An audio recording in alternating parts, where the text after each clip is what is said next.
Nothing is the same anymore. The forests are not as lush, the waters not as pure, the air is not as clear. The warriors deal in poison and fangs, but we must remember why our ancestors crawled with their bellies to the earth. Our revered ancestor, Seshiro, gave us wisdom greater than poison and fangs. And that wisdom is what led to this. Kaseto, Orochi Archmage, is a commander that grants us evasion and tribal pump. But there's so much more to our deck than that. The combined colors of blue and green open up possibilities Snake Tribal never had before. What's more, since we are using Kaseto, Orochi Archmage, we have the advantage of being able to upgrade a Commander 2015 pre-constructed deck, meaning that much of this deck is readily and easily available. The Commander 2015 pre-constructed deck Swell the Host features Kaseto as a secondary commander choice. But in my opinion, Kaseto is head and shoulders, fang and tails, above the other options, including the widely popular but ultimately lackluster Azuri. Obviously, you can build this deck from scratch if you like. However, since Swell the Host can be found for as low as $25 from some sellers, picking up a new copy as a starting point seems like a great way to go, and this video will focus on how to upgrade and refine the deck. But before we talk about upgrades, what exactly are we cutting from this pre-constructed deck to make room for better and more synergistic things? Obviously, a lot of what we are cutting is bad, but some of what we are cutting is not so bad, but simply contrary or ineffective towards our deck's goal. And so we're not just cutting bad cards, but also cards that don't really focus towards our deck's main strategies. But what is our deck's main strategy? Not snakes.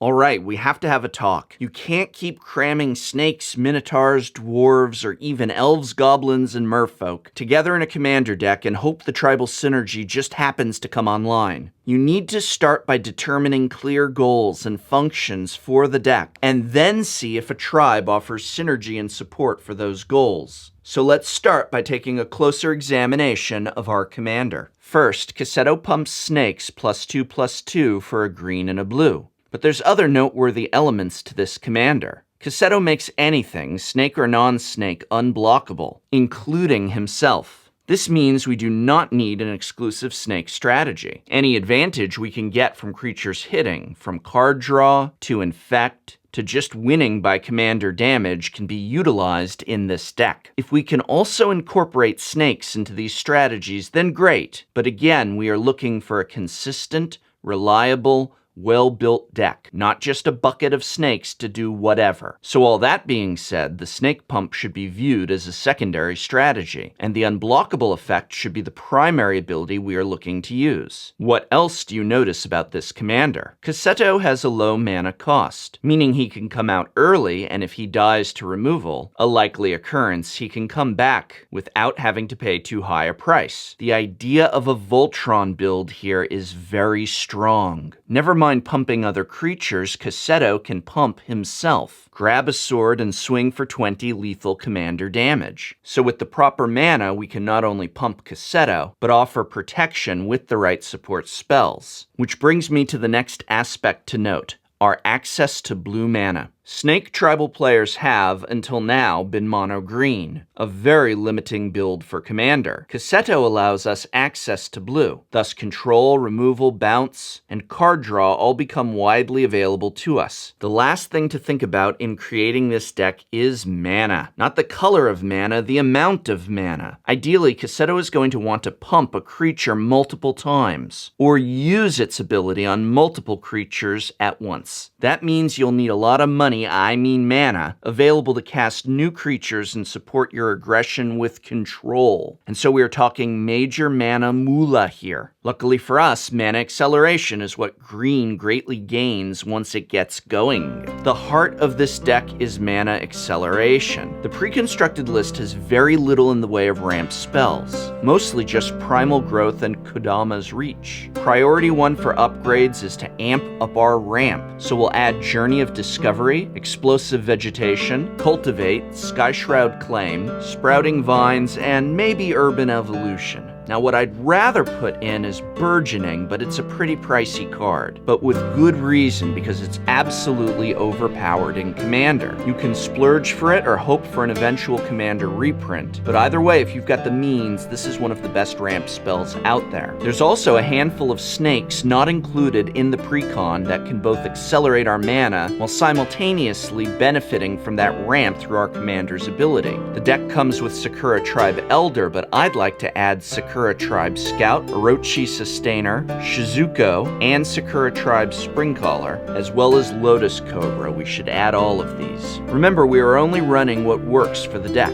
not every slither in the entire Kamigawa Snake phone book. Sashiro the Anointed is the dethroned commander of Snake Tribal. In mono green and a costly 6 mana, Sashiro had a lot of issues as commander, but works well as part of the 99 by giving all snakes +2/+2 and card draw. Other snake legendaries we will run are Sakiko, Mother of Summer, who, if she can get out and stay out, will generate mana hand over fist when your snakes hit. Great synergy with Kaseto. And Sachi, daughter of Shishiro, who gives a bit of a butt bump to our snakes, but also lets them all tap for 2 green, which again is wonderful in this deck. Patron of the Orochi is not a snake, but as part of Kamigawa works well with our snaky strategy. It'll come in later game, but once it does, we can untap all forests and green creatures. Super powerful. What else are we adding? Hooded Hydra is a snake that comes in big and strong and explodes into dozens of tiny snakes. A must-have in this deck. Winged Kotal was surprisingly left out of the pre-constructed Commander deck. A blue-green snake with flash, flying, and death touch combos great with Pump from our Commander or other effects. Ambush Viper, Sosuke Summons, Death Hood Cobra, Wasteland Viper, River Boa, Mire Boa, and Mold Adder are all low-cost, decent-value creatures. Between land walks and regenerations, they will be out of hand with any number of our synergistic Pump and added evasion. Other creatures include the draw engine that is Edric, Spy Master of Trest, Mercfiend Liege, which pumps both blue and green, as well as cards like Clever Impersonator and Ophidian for utility and draw. Next, Snake Generator and Snake Basket should be added to the Orochi Hatchery included. All are expensive, but super important sources of snake fodder. In addition to the great Urza's Incubator, which was included along with Lightning Greaves, artifacts like Konda's Banner, Obelisk of Erd, and Stoneforge Masterwork are all straight synergy for the tribal theme of this deck. I don't really want to run much in the way of tutors, but being blue-green, that usually means we're going to auto-include Mystic Tutor and Worldly Tutor. And given the selection of legendaries in the 99, I like a copy of Time of Need, an often forgotten tutor in green.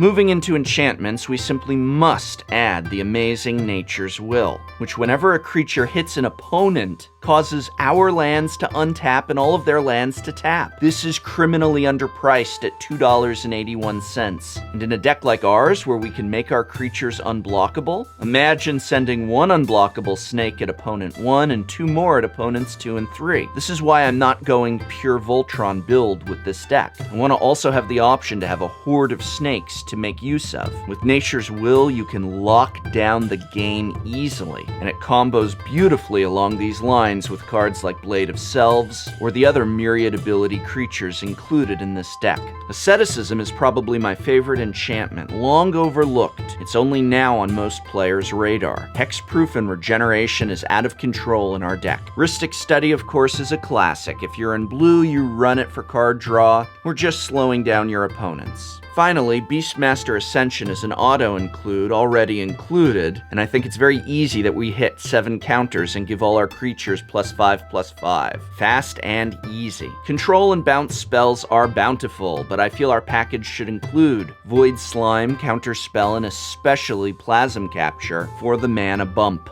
Bounce spells and other removal is another area where we have a plethora of choices, including my picks of Pongify, Cyclonic Rift, Beast Within, Snake Form, which is an include, and we should also grab the overall utility spell of Simic Charm. Obviously, we're leaving in Arachnogenesis for Spider Fog, one of the best fogs there is, as well as Azuri's Predation for just pure win. But we're also going to need to add Biomass Mutation, Song of the Dryads, and Green Sun Zenith. For the Voltron equipment package, we want to run something that gets ignored a lot: Imperial Plate. This can be a +5/+5 for just a few mana. Tatsumasa, the Dragon's Fang, is another underappreciated equipment of mine. But of course, you could make a wide-ranging selection from the subtle to the not-so-subtle. The deck runs 2 Planeswalkers, Garruk Wildspeaker and Kiora Master of Depths. If I were to cut one, it would be Kiora, as Garruk's strategy of ramp until he gives us Creature Pump is super synergy. Now, Kiora gives us ramp too, but it's a bit more awkward, a bit more ham-fisted, and I could absolutely see only running Garruk. I also like to include a copy of Endless Swarm as a kind of emergency button game ender, but you have to use this wisely because if you don't, it'll be a game ender for us. For the mana base, the usual selection of blue-green multi-lands, but be sure to include things like Reliquary Tower because of all the card draw we'll be getting, and Alchemist's Refuge for flash. Since so much of this deck is already included in the pre-constructed Swell the Host, it's a great starting place for new players, or established players looking to slither into something new. Remember that this deck has other options, and I can see a pure Voltron focus or classic beatdown version. I hope